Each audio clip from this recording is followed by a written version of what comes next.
বাংলাদেশের সবচেয়ে বড় প্রতিবেশী রাষ্ট্র ভারত প্রথমবারের মতো পারমাণবিক অস্ত্র সক্রিয়ভাবে মোতায়েন করেছে। বৈশ্বিক অস্ত্র প্রতিযোগিতা ও নিরাপত্তা বিষয়ক শীর্ষস্থানীয় সুইডিশ গবেষণা সংস্থা Stockholm international piece research institute বা SIPRI এর 2026 সালের বার্ষিক প্রতিবেদনে এই চাঞ্চল্যকর তথ্য প্রকাশ করা হয়েছে। প্রতিবেদনে বলা হয়েছে, নিজেদের দীর্ঘদিনের পারমাণবিক নীতিতে বড় ধরনের কৌশলগত পরিবর্তন এনে পারমাণবিক অস্ত্রকে মুহূর্তের মধ্যেই ব্যবহারের ব্যবস্থা করে রেখেছে দেশটি।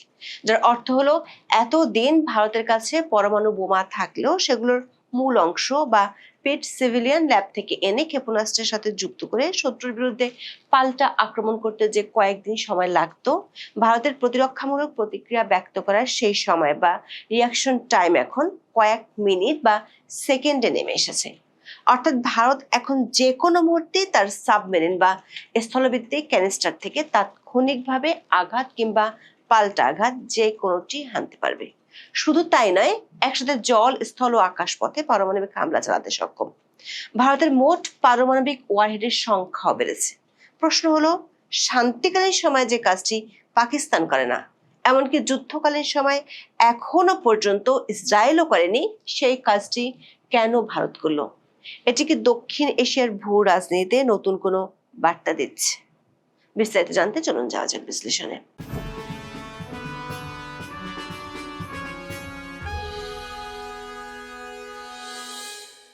বিশ্বে পারমাণবিক অস্ত্রের শক্তিধর দেশের সংখ্যা 9টি। দেশগুলো কখনোই বলে না তাদের কাছে আসলে কি পরিমাণ পরমাণু অস্ত্র মজুদ আছে। যেটুকু জানা যায় সেগুলো বিশ্বের নামকরা কিছু গবেষণা প্রতিষ্ঠানের মাধ্যমে।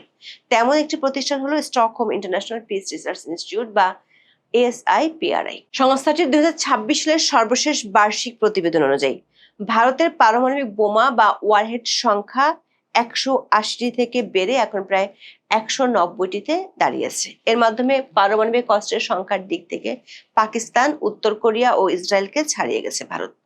চলতি বছরের জানুয়ারি মাস পর্যন্ত পাওয়া তথ্যের ভিত্তিতে SIPRI জানিয়েছে, বর্তমানে ভারতের হাতে সচল বা মোতায়েনকৃত পারমাণবিক বোমা রয়েছে 12টি এবং সংরক্ষিত রয়েছে 178টি, অর্থাৎ সব মিলিয়ে মোট মজুদ 190টি। এর বিপরীতে ভারতের চিরপ্রতিদ্বন্দ্বী পাকিস্তানের পারমাণবিক ওয়ারহেডের সংখ্যা 170টি। এই অঞ্চলে পারমাণবিক অস্ত্রের দিক থেকে ভারতের চেয়ে অনেক এগিয়ে রয়েছে চীন, যাদের হাতে রয়েছে 620টি ওয়ারহেড। তবে সবার চেয়ে এগিয়ে যুক্তরাষ্ট্র ও রাশিয়া।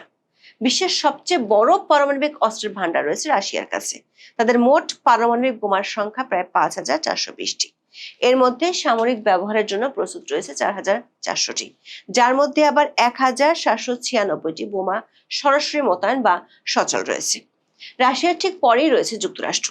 দেশের মোট ওয়ারহেডের সংখ্যা 5042টি।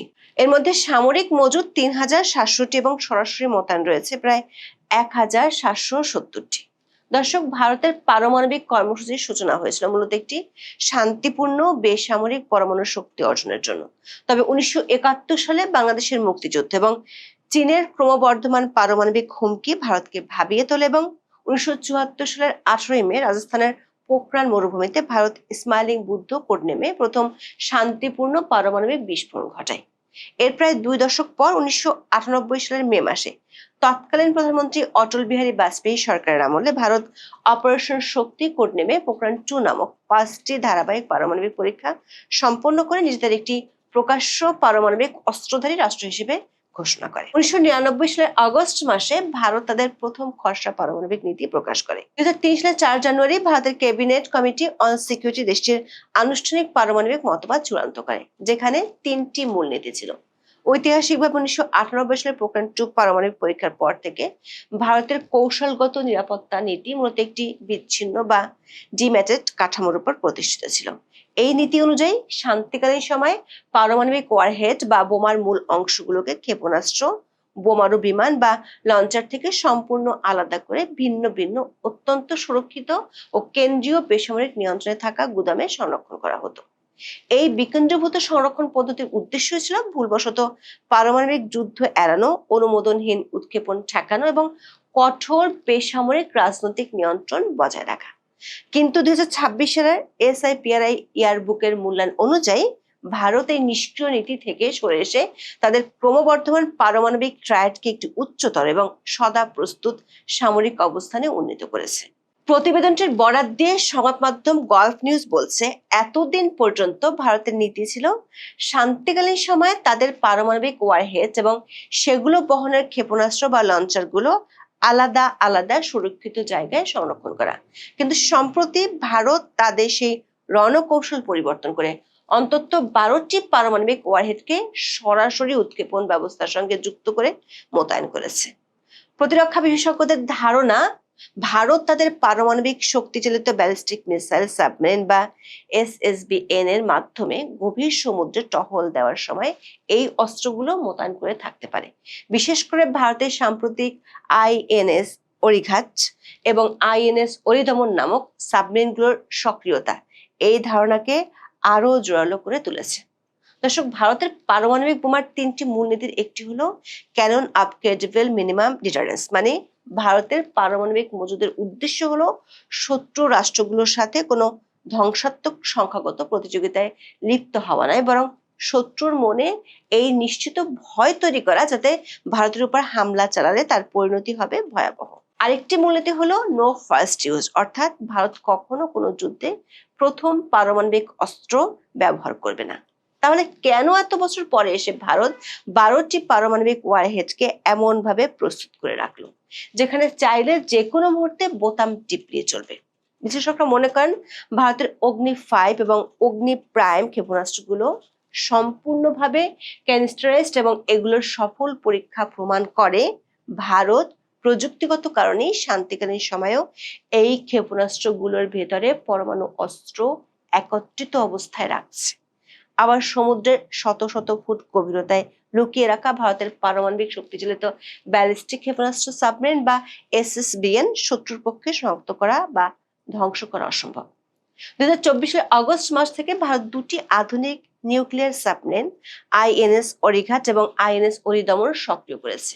এই সাবমেরিনগুলো যখন সমুদ্রে দীর্ঘমেয়াদী শান্তিকালীন টহল বা ডিটারেন্স পেট্রোল পরিচালনা করে, তখন তাদের বহনকারী সাবমেরিন লঞ্চড ব্যালিস্টিক ক্ষেপণাস্ত্র বা SLBM যেমন K-15 বা K-4 এর সাথে পারমাণবিক ওয়ারহেড সংযুক্ত রাখতে হয়। এখন ভারতের নৌবাহিনীর সাবমেরিনের K-15 সাগরিকা ক্ষেপণাস্ত্রের সাথে এই 12টি ওয়ারহেডকে স্থায়ীভাবে মোতায়েন করা হয়েছে। ফলে পুরো বঙ্গোপসাগর ও ভারত মহাসাগরে দেশের আধিপত্য বাড়বে। আবার ভারতীয় বিমান বাহিনী মিরাজ 200, জাগুয়ার এবং অতি আধুনিক রাফাল ও সুখোই 30 MKI যুদ্ধ বিমানগুলো পারমাণবিক গ্রাভিটি বোমা নিক্ষেপ করার জন্য বিশেষভাবে তৈরি ও প্রশিক্ষিত।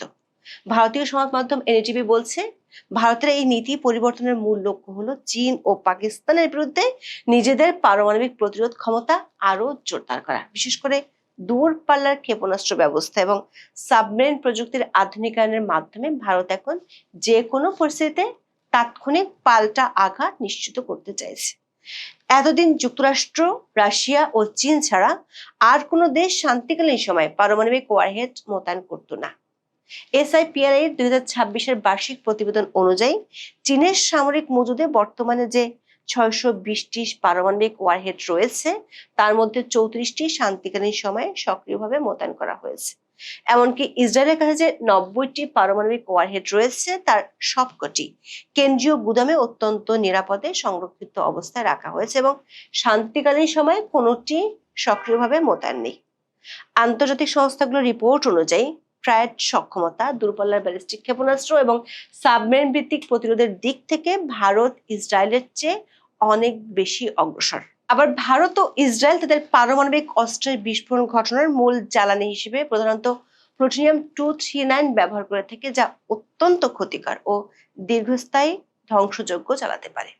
অন্যদিকে ভারতের চিরশত্রু পাকিস্তানের পারমাণবিক মজুদ বর্তমানে যে 170টি ওয়ারহেড আছে, তার কোনোটি লঞ্চারের সাথে মোটেড বা মোতায়েন করা নেই। প্রশ্ন উঠেছে, ভারতের এই 12টি পরমাণু ক্ষেপণাস্ত্রের শান্তিকালীন মোতায়েন পাকিস্তানের সামরিক পরিকল্পনাবিদদের মনে কি তীব্র শঙ্কা তৈরি করবে না? যদি পাকিস্তানও একই পথে আগায়, তাহলে দক্ষিণ এশিয়া অঞ্চলটি একটি বিপজ্জনক হেয়ার ট্রিগার অ্যালার্ট পরিস্থিতির দিকে যে ঝুঁকবে তাতে কোনো সন্দেহ নেই। সেটি হলে যে কোনো ছোটখাটো সীমান্ত উত্তেজনা বা সন্ত্রাসী হামলার ঘটনায় চরম পারমাণবিক যুদ্ধ শুরু হওয়ার আশঙ্কা বহুগুণ বেড়ে যেতে পারে। এখন এ পর্যন্ত। সবাই সুস্থ থাকুন, ভালো থাকুন, নিরাপদে থাকুন। দেখা হবে আগামী পর্বে।